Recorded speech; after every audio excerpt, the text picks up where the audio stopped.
Sibingelele futhi sinamukele ohlelweni lethu with the podcast uMenicezi abafethu. Abantu abaningi kuye ukuthi mangabe kukhulunywa ngenanda abahlekise ngayo. Siyazi ngegame zo West, siyazi futhi ngecrime rate nezinto eziningi nje. Kanti abantu abaningi abangakwazi ukuthi inanda it is a founder of the African National Congress okuyi-ANC. Ayigcinike lapha inezihlabani zebhola. Njenganamhlanje nje ohlelweni ngimbathele uAndile Fikizolo owaziwa khona ngelika Carrots. Umdlalo wegijimi ground lonke abafethu okublandile ekhanda. Awusona madoda inkulu sakwamukela ohlelweni Andile Fikizolo.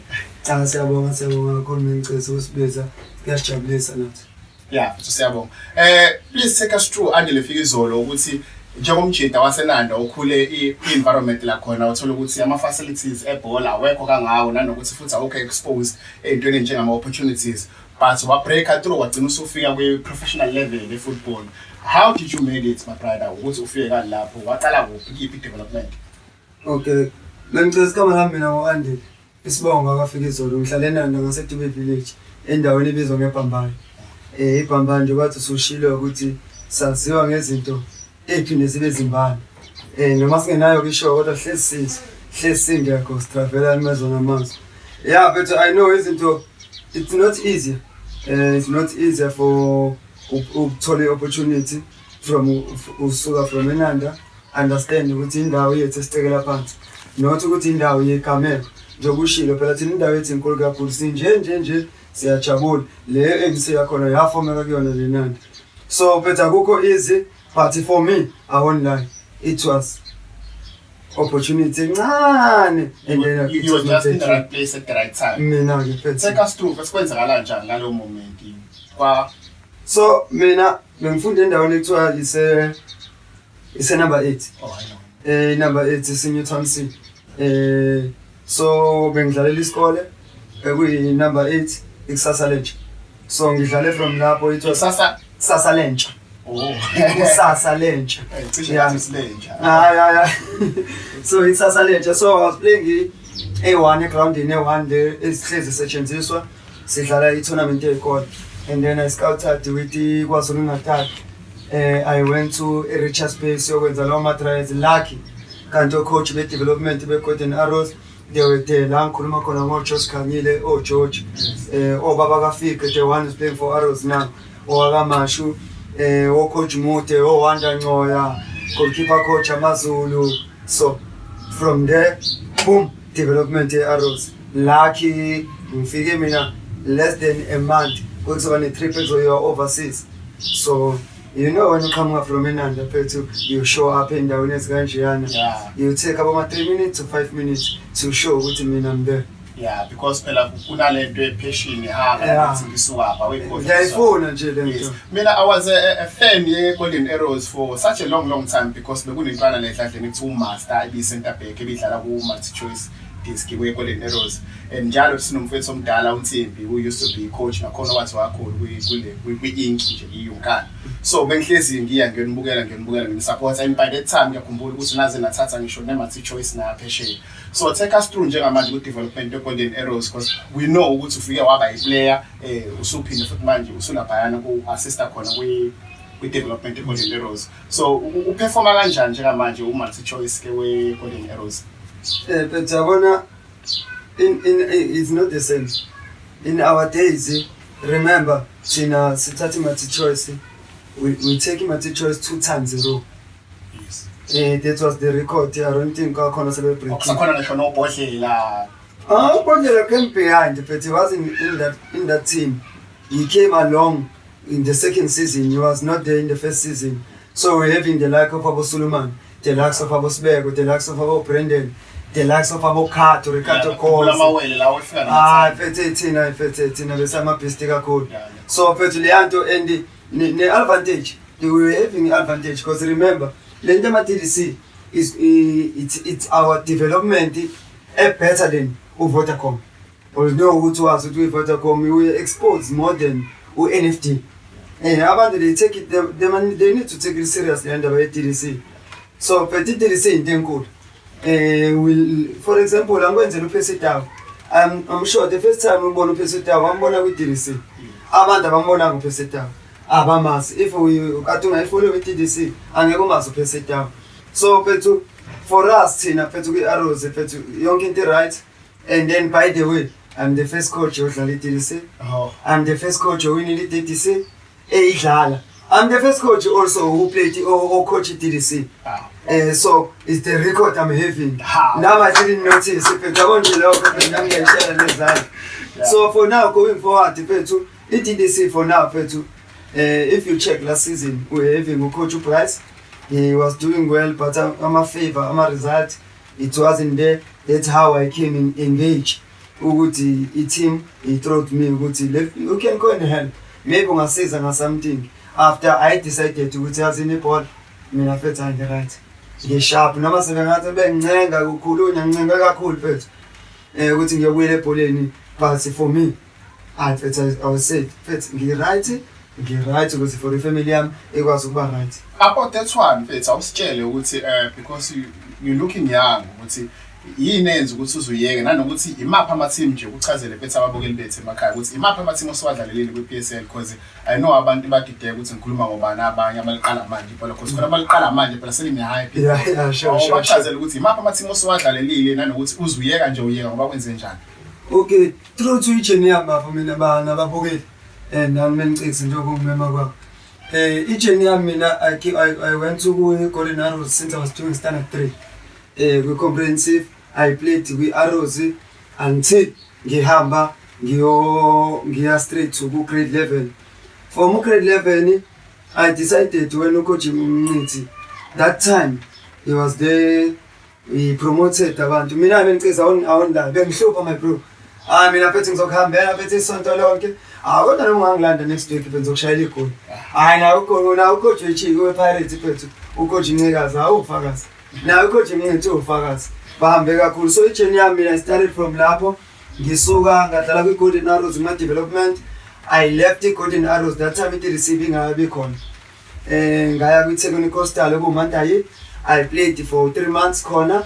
Ugigi noMathoko umfowethu belezwana kakhulu. I know Gigi from Lindelani. Yes, Ugigi they helped me ukuthi ngithole iclub which was kwakuyi iThanda Royal Zone that time. Yeah. Kwakuthami Ngubane. We arrived with Thanda Royal Zone. Thanda Royal Zone was number 16. If I'm not mistaken, it was 11 points behind the number 15.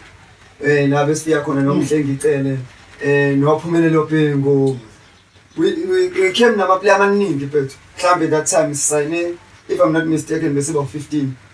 We played there. When I played the first game yami, when I remember, bedlala against Chipa. When they were Andy Lembenyane that time. Because the first game yami, they won't believe. I played the first game, but you won't believe with a one Yamashun. So I played to coach Ongsape first 12 minutes. First game, first 12 minutes. Tempo. As in your experience and understand. Tempo was there. It's figure again. The CPE and so scars. When you ground labo, some coach in Lililand no child maybe promote a loan. Shango Chanunga. I want to fucking put. My friend, you said. You have to chip and pengies. So we play Leo Gamer, we coach one Sapa early, we go back throwing party, and then one Kulis and Kumbis. I remember, but it was me, the figure coming from the development to that stage, NFT.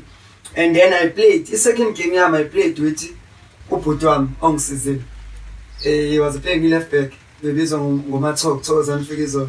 So there was the first guy. Obviously professional level, they come. I was the second one. Oh. I wanted that they don't understand the Lord. So you had the privilege of which we to Sunday. But in game part lam, the second game I mean against him. He was a left back, I was a right winger.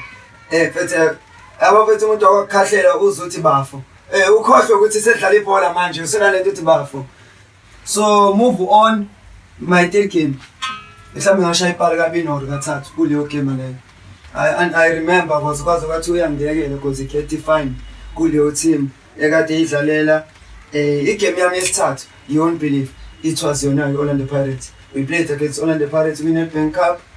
You know my trainings. And you were still only in time. Still at the second game. I'm just arrived. Yeah. This one January. Ile game league. Feature against Pirates. Leo game Leo. Good preparation. You know more preparation. It's I vele.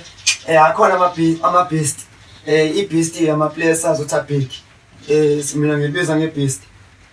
Mubhiki bekhona uTheletsana I think ngizomazi mawuthi ubukile ibhola mina ngimbona kakhulu udlale kwiJomo ekwazwele ngu-number 10 kwiJomo besazi khona abantu abanjalo bebengadlali because of thina besama under khona lento yothola edlala ama-under abanye senizophuma so ucoach on Friday kwi-last training he brought ama-under akhe wonke what wonke ama-under azodlala because I'm gonna need ama-under team was against leyo nto Lucky phezu ngonkulunkulu mkhulu first minute we started to kick off umhlengicele wahamba nabo bonke wahamba zofike ngasekhoneni he put a cross I was there with first ball I understand the dynamic of football but since I was young obvious I developed to be arrows I understand when to go first ball when to go second ball edge of the box boom it is the Pirates le yeah, so bakhona wonke amabhig wonke amahlaba yonke baphume eAfrica waqeda kudlala kwifinal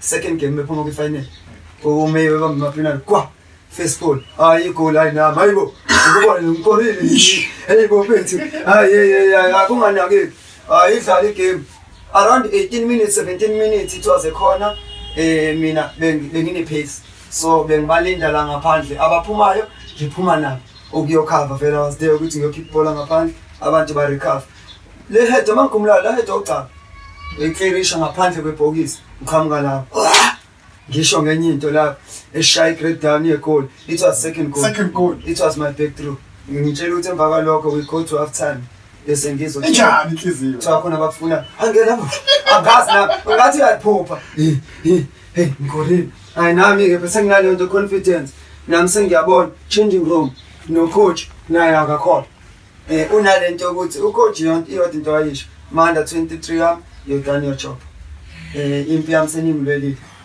the rest is history okunye sesobe sesikubona so that was my breakthrough I went to SuperSport lapho emva kwalo magame second week ngithola call from Ivan Gos Iron Choke angilazi Iron Choke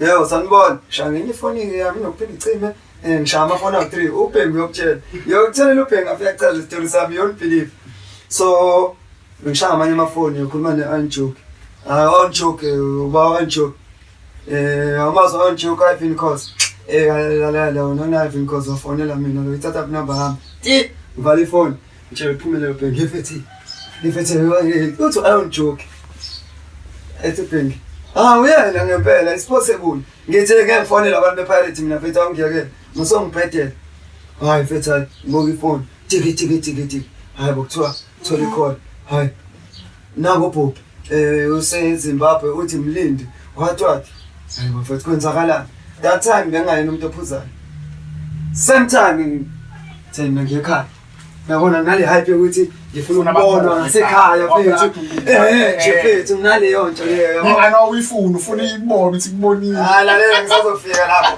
ngikatshwe ingane mina ngiyangithi ngayithola seku right sazokuchaza istory so from lapho mfethu baba khona befunda bebabaningi end the weekend yalokho second following week kwafika uKevin Johnson fika ehamba no manager eSuperSport no Tim Sukas angina agent ngaso sikhathi mina ngiphethe ngazi ukuthi bani manje agent yami imphethe manje injake lena injake so uMandayi ngithola icall from uMandayi wathi uTim Sukas is coming lapha okay yena uzorepresent okay uzokwenza uza neSuperSport kuwena uthi angiyichoose is Connie Chiefs is waiting Connie Pirates nami sengizwe Connie SuperSport I call on my brother ubutwana bafo la unento 1 2 3 4 wathi bafo inhliziyo yakho we made the calculation kwiSuperSport bekhona uSibusisokhuma uMado from township yeThenanda so I took that decision ukuthi ngizoya khona lapha because khona uMado and yena umuntu ozokwazi ngifukamele kuyena ngikhale kuyena amakhono engingakuboni kahle that was a decision I went to SuperSport first season coach Kevin Johnson I played them 10-8 okay ngiyaqala lapho because I was having a fight kick and only remember bengilambe yaphesheya uthe satrayela kushiya number 10 nganikeza number 10 emeyibuye my bro ila kwahlukana khona iDurban neJozi ethimini zithe zami ngiphethe oteyist zithe zami zaseDurban akhuleka ngiyakwenza lutho lomuntu nami phela kick into ngiyamazi umsebenzi yakhe with respect. So going forward bese idlule lapho izinto zibe right ithi when lapho ke sengizothola ikhole ka-aunty ngithola ikhole ka-aunty mina i-Arrows iqeda relegate because remember ngifika mina qala isizini sekuzoqala inye isizini i-Arrows kade relegator iya recover from the second season alandelayo lapho bekuno lo coach lo phethu struggle ukudlala kwi-national team phethu shaya gol kakhulu phesha eKhaladi shaya ngempandla Sean Bartlett yes ngiyakhumbula yeah khona Sean Bartlett nobheka phakathi ukani ke lapho phethu beukani ubesekhona assistant coach uyadlala ngoba semasifika thina we the meeting no aunt mina nomabhudi no coach and then aunt to be honest emadoda la kanje I'm looking for straight promotion mina ngiza eziloni because iloni yami makufika uGolden Eagles sibanga indaba yokudla ecampini kwi semi-final lempahla ukuthi idliwa amahlamvu nini fanele kudliwe ini mina mfethu simple neti phumile kumina egroundini khuleka so ngifuna ukuhamba kuleso sikhathi ngithi mina ngeke ngikwazi vele ungixoshe ecampini siya kwi semi-final uthi uSophala was suspended mina ngizostart mate you can pack your bags and leave here yonke igawula sibange igawula ngithi mina coach amahlamvu angikwazi ngitshela umuntu amchazela umqeqeshi ngesilungu ngaleso sikhathi lesilungu siyabaleka ke yabona so sibanga from leyo nto ngathatha isinqumo sokuthi mina cause ngihamba ku SuperSport for loan mina I finalize izinto no aunt I pack my bags and leave without getting clearance. I arrive in Durban, get ready for training. NFT, eating promotion. Fast forward, go to Arrows, they make an agreement. Go to Arrows, go get a promotion. Mele will move. And Safun will move. Combol. And it's a SuperSport in Yahoo. Galabi Arrows alone, Yahoo. Now you can give them 15,000 SuperSport. Man, figure with Arrows. We call it SuperSport. We call it Arrows. mawukiloni kwenzenjani kuba nama-agreement ukuthi ngizokholelwa yilaba ukholelwa yilaba mina no-aunt khululeka bazokholela nami ngizokholela khumbula i-contract yami ngihola 15,000 vele inyanga ngihola 30 manje shoni la at that time phela wena vele phela bengiholela 4,000 phela manje kulo 4,000 ngithanda khumbula ugesi skipper of 100 kwagesi skipper 800 wegawula sidla ntambama kuphela ukuthi sipheke sinezinto right stana vele mina ngihlala nama big guns ngihlala no Siya Mngoma lo goalkeeper coach wethu aba MDC ngihlala umvala lo wayo coach ngihlala naye same complex endaweni endlini eyodwa bese ngizohlala noBhengu ekamereni lami ngishare noBhengu share umbhede ini bekunamasingi so akukho ukuhlupheka la mina mfethu emini mangwejimini ngidla amakhronmani ntamba ngiyakhokha ngiyadla ekseni ngizobona isinko akuthunywa mina vele makuthunywa mina vele yonke into funa i-airtime fanele ngiwashele uBhengu ini so mangisuka from i-Arrows ngipromote kwafasela fanele ngiphindele emuva phela ngiyiloni angiyabharaja manje nami angibharajisa ukuthi ngiphindele emuva imali khumbula ke SuperSport sihamba le 15,000 wami yangena ngiyi-23 i-Arrows ngiyi-28 la ngihola kabini salwa forward kwamele ngibuyele emuva nami ngasangatholana kahle kwamele ngihamba ngibuyela kwi-Arrows fast forward ngadlala kwi-Arrows sabe nenkinga lento yocoach sofika kuyona mase sifika kuyona uthi coach kanjani kwenzakala kanjani uzobone labafana ama-backthrough abo eshona phansi ebholeni ukuthi kwenzakala kanjani mina abantu abazi ukuthi what going on but the day is the day ukuthi bazi ukuthi kwenzakalani so from lapho ke phethu Arrows siya computer khumbula kufika uSeram uSeram ngiyamazi be-assistant from uGolden kwi-esekhamba Kevin Johnson kwi-SuperSport sisebenzisana sadlala first round number 2 imali-ke siyafuna abantu yahamba kwi-Gosberg yahlala kwi-Arrows ngizwana no-Andile Mpisane ngiyayibona isinenkinga ngala wathi ngiphume kula bantu ngiye ngala mangisuka ngala kwaphela nje total ukuthi lento coach they took isinqumo ukuthi uCarrot i-downfall yakhe sizoyenza ngenkani kubangwani uyikho lapho kuningi laphana okay kwi-Arrows kuba ukuthi mina ngiyingane ka-anti so ngithola yonke into so nginamandla since ngaba semabhukwini e-Arrows ukuthi ngenza izinto kahle vele mina khumbula njengoba ngizoba semabhukwini vele njengoba mina ngifunda standard 3 ngihlala ka-anti okuwuchelete ku-anti Matofu ngihlala kwakhe angihlala ekhaya mina le nto le nyande kulethiwa kwenziwani angifika lesihlanu ngesonto ngiyahamba ngiprepare ukuya esikoleni kodwa uma ngiya esikoleni ngiyalethwa so i-beef iqala from ama-players then yasiya ku-coach iqala ekutheni masibekizwe kumele liphikiswe ngoba phela bona bawo-coach I understand it's a learning curve bengiyintwana ukuthi obvious phela nawe nokubona usuka kwi-big ku-team they call it big teams sport that time uma ufika kunomuntu obonayo ukuthi uyabe sikwazi phela ukusho laphana u-anti emnandi nge-Arrows uyakwazi ukutshela u-anti isibani bani ngiyasisiza awukhulume nawo coach ngeke la kuyaliwa so leyo privilege leyo mabhuti yamazwe ngeke kwenzeka ukuthi mshana lalela usibani bani ngiyasisiza nami senginale nto ukuthi umabhuti ukhuluma into yazi mina ngilandela ngemuva through back to yazi diskini idlalile sidlalile yabo so yilapho ke sengibuya from Raleigh bekusay Raleigh Eclipse Arrows Celtic la sengifuna ukuphuma ke khona umenzi sengikhuluma izinto zami seyibheda flow down no anti inqumo eningi eseyithatha go coach uyazi ukuthi mase udlalile indima seko ibona bathatha inqumo bathatha ama decision no coach that time bekusaka beke bando coach uthatha icup ngemakesi Kentin Lasin there was a gender yokuthi wena colored what skin color that's what it's killing now our football so bekunabantu babo coach banabantu babo special makuyindle emnyama unendle emnyama yabantu babo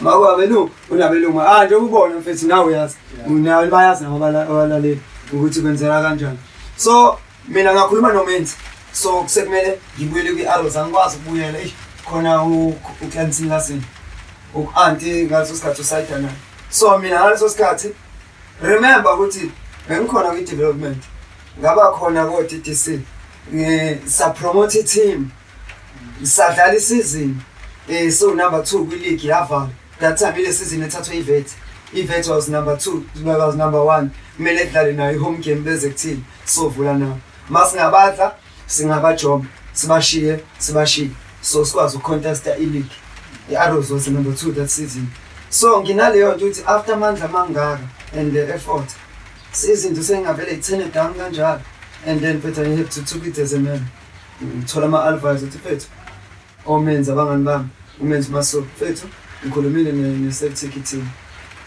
come phethu you'll do the job osiyema bathi bayakwazi hayi phethu ayikho inkinga kusasa ngizogibela takhuleka bazogibela sayonke into sende ID nakho ke wenza uCeltic i-career yami again boom la ma-final lawana isidlala nezidlwa i-Sundowns 1-0 i-final lesidlwa i-Pirates go through come back to Arrows journey that's what is and then mangibuya kwi-Celtic i-pick yami phezulu and then ka-Arrows isekhaya bakhona abanye abantu abakhulumayo because I was supposed to go to AmaZulu because i-Arrows in hijacking a phone call from the airport kumele ngizoqeda namaZulu and then wathi lalela ubayazi abazokulanda lapha e-airport le nto asikhathini ukuthi ngiyanjani e-airport phuma lapho bazazi abazokulanda hayi okay oledi e-airport ngiyalandwa cha nayo contract mangithi bazokunika malini naye anti nayo imali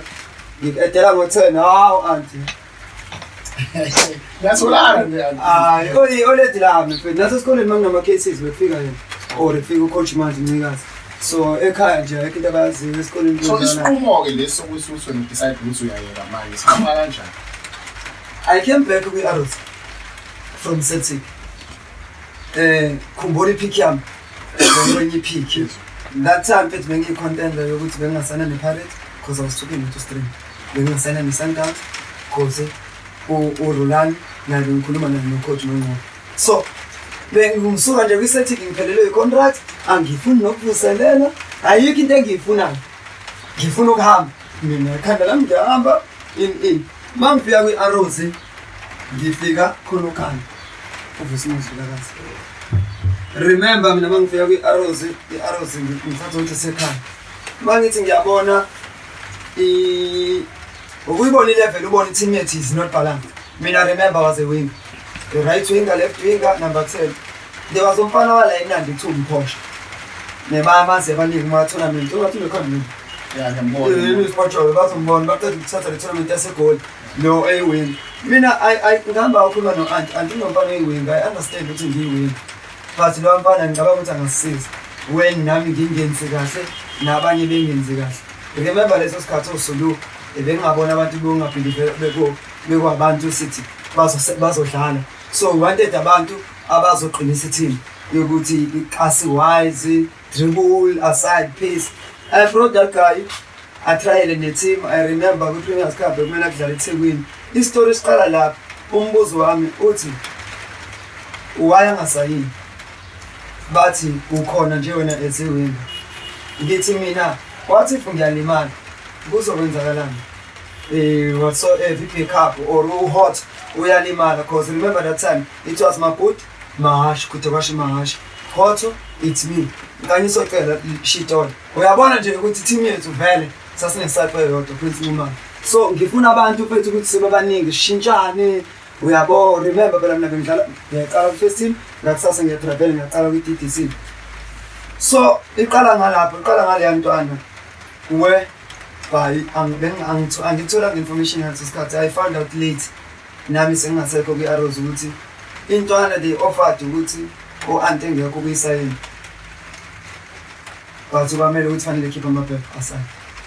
Kanti yangizwa noma ngizwa yangizwa feya kanti mhlawumbe anti la sekuzwakele into kanje sengikhulumile mina iflop engiyishayayo ukuyobuza abantu aba in charge ukuthi how come okay kanjani yeah ngoba phela le team silwelile nje bila kanjani leyo nto leyo uanti Khumbula ubhizi egoli akabonakala akekho eThekwini.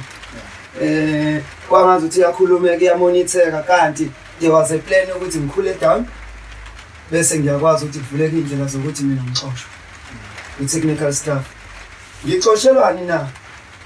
Ngixoshelwa ukuthi akumele izinto mazenzeke wrong mina ngiyibone ngoba mina ngizomtshela uanti. Okay makusuka lapho kufika isikhathi ke manje indaba yakuvutha indaba uanti yaqalaza ukuyithola bese kufika i-report ku-anti ukuthi awukherothi ngesakwazi ukumsebenzisa. Ufike zolo noma ngahamba kubonakala ukuthi ngine-contract. Remember ngidlala isizini yodwa ngisanda kubuya kwi-Celtic kuleya peak yami ngiyasakwazi ukudlala uyani ufuna ukudlala ngenkani because I went to question mina i-Arrows played 7 games without a win ngingadlala ngingayenzi team nomunye. We played igame ye-derby against him eMaritzburg. If you remember there was a game eyadlalwa eMaritzburg kunethi izulu esayiwina ngo-2-0 uMuni ekora ngekhanda. Emva kwaleyo game akwamele sizodlala neChiefs eMabhida. I played after 7 games ngingayenzi team ngafika ngazo starter. I played to 85 minutes with the assist. Come to igame yeChiefs following week I'm on the bench, I'm not playing. After Chiefs I'm on the stand and then I start asking questions. Kwenzakalani? Ukuthi kwenzakalani? Emva kokuthi ngibuza ama question u-anti receive i-report yokuthi mina kumele ngihambe coach bathi ngiba ngisebenzise. That time coach Mabhoti no Vusimuzi Vilakazi. Remember ukuthi le nto izokwenzeka manje same people akade bekhona kuleyanto kaMphosha lo ngangimlethile. Le nto fanele beyithathe ngokuthi I'm playing as a winger ngilethi winger but I'm not jealous. Fethu asikho isilwane.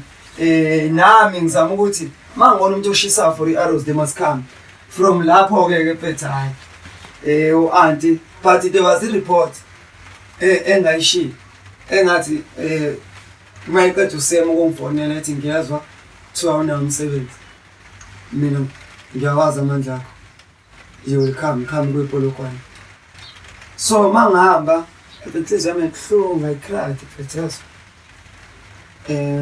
Remember that time I lose everything ngihola kahle la ngiloza khona imoto ngiloza indawo yokuhlala nokwenzeka kwezinto phela nezintwana esikoleni yabo yonke into kumele ishintsheke manje. I need to go to Polokwane ngiyohlangana no-anti yabo.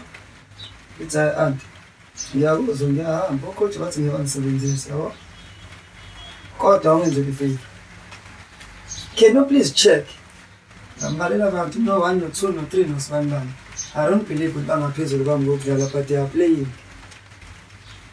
but I believe kunezinto zama transfers of money that is happening but I'm not sure i-Arrows remember i-game i-bonus i-Arrows bafuna ithathe kancane i-Arrows each and every game there's a bonus of 10,000 leave Sarah shoot if you play 4 games you win uno 40,000 plus your Sarah i-Arrows ikhipha ibonus ukudlula iPirates ukudlula iChiefs kuyaziyo wena uqalile wayiqeda uno 10 wena uhlalela ebenchini udlala uno 5 udlalela 30 minutes uno mhlawumbe uno 7 so wena walahlekelwe yona yonke lo privilege ophinda ubuyele emuva kwiPolokwane City so I have to leave and then amazwe ngawashiya ukuthi anti ngicela you must be careful la I check labantu bayibulala team but mina to make it kwenza yena happy mina I'm not bigger than Arrows.